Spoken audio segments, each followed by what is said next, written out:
Gjykata kushtetuese ka lënë në fuqi dënimin me burgim të përjetshëm për Arben Frokun, i shpallur fajtor për vrasjen e kryekomisarit Dritan Lamaj.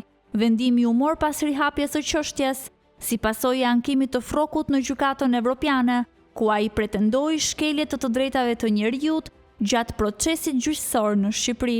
Gjykata konstatoi probleme procedurale dhe kërkoi rishqyrtim të çështjes.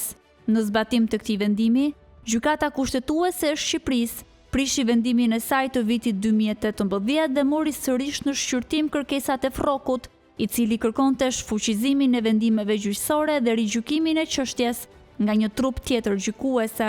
Megjithatë, në përfundim të shqyrtimit, kushtetuesja i rrëzoi si të pabazuara pretendimet e tij dhe vendosi të lërë në fuqi dënimin maksimal me burgim të përjetshëm.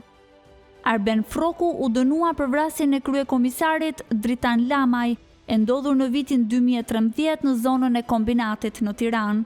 Fillimisht, në vitin 2015 ai u shpalli pafajshëm nga Gjykata e Krimeve të Rënda, por më pas u gjet fajtor nga apeli, i cili e dënoi me burgim të përjetshëm dhe e shpalli në kërkim ndërkombëtar. Aktualisht, Froku ndodhet në burg në Holand, ku po vua një dënim prej 18 vitesh. Ekstradimi i tij drejt Shqipërisë është refuzuar nga autoritetet holandeze, pasi Froku ka pretenduar se i rrezikohet jeta. Pavarësisht dërgimit të çështjes në Strasburg, dënimi me burgim të përjetshëm sipas ligjit shqiptar mbetet në fuqi.